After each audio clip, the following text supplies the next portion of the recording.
Welcome. I'd like to walk you through the InterExchange Career Training USA host employer application, review the documents you will need to upload, and discuss some other important information that InterExchange needs to review your application.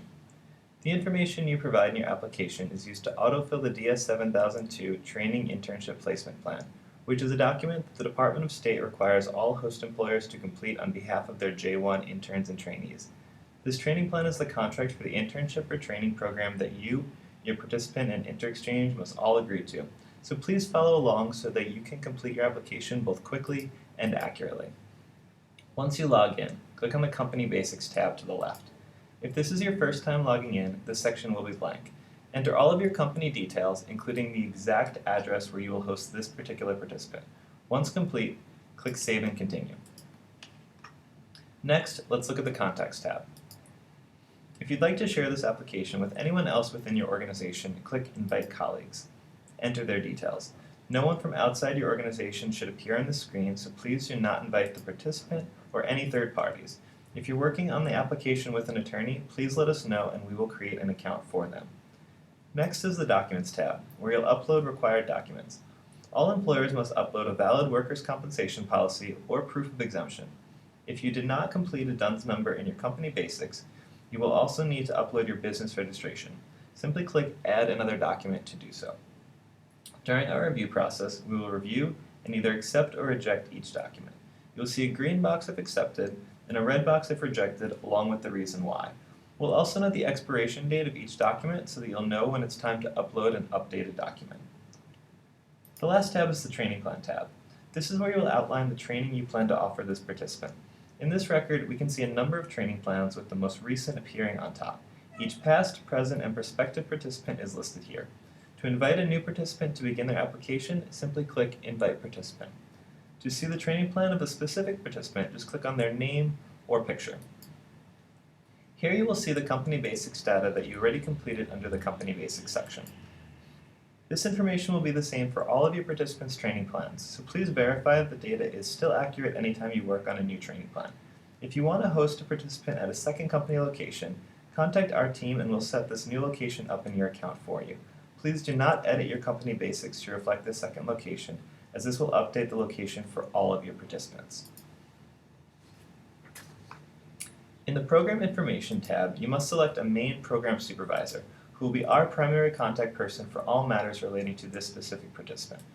You will also provide the program's start and end dates and some information about your interview process and plans for supervision. Once complete, click Save and Continue.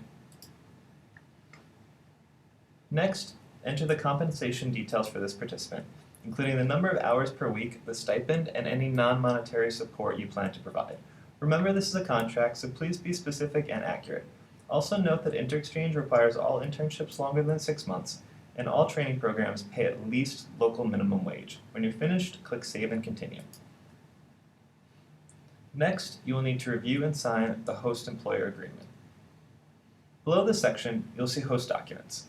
Similar to Company Basics, host documents will appear on every training plan associated with your company record so that you only need to upload them once, even if hosting multiple participants. Each time you host a new participant, ensure that your documents are uploaded and still current.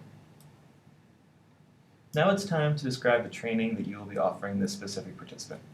You will need to outline a minimum of one phase of training. For longer programs, you will need to create multiple phases, with no phase exceeding 4 months in duration. To begin, click Add Training Plan Phase. The first 3 sections are grayed out, as this information is pulled from the participant's application. You will begin by selecting the supervisor for this phase, who may be different than the overall main program supervisor. Input the dates of the phase, which may not exceed 4 months. If there will be multiple phases, there should be no gaps in between training plan phase dates, so be sure to include weekends in the phase dates too. Next, answer the 7 questions about the training plan you are providing for this participant, how it aligns with their past education or work experience, and why the training needs to be completed in the United States. Since this program cannot be used for ordinary work purposes, be sure to clearly indicate how you will teach and train this participant.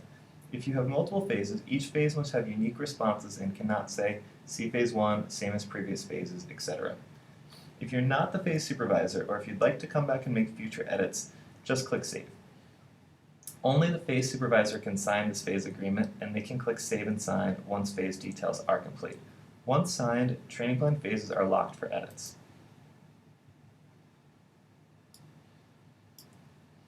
You can add additional phases by clicking the Add Training Plan Phase button.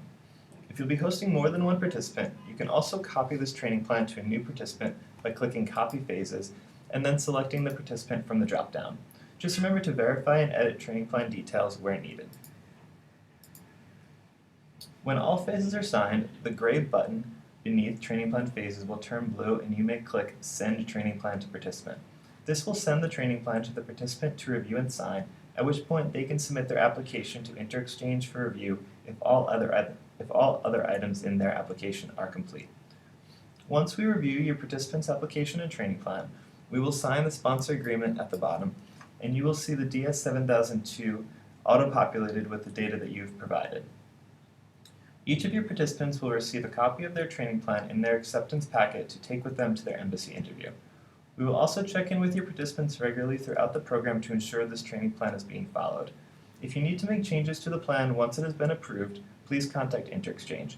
Changes that will require revision include a change of supervisor, new hours or compensation, or even revisions to the training activities themselves. You, your participant, and InterExchange must all agree to these new changes before they may be put in place. I hope this video will help you to successfully complete your application and training plan. If you need more assistance, check out our training plan guide. And please don't hesitate to be in contact with us if you encounter any issues with the application. You can reach out to our team at any time by clicking the message icon in the bottom right-hand corner of our website. We look forward to welcoming you to InterExchange Career Training USA.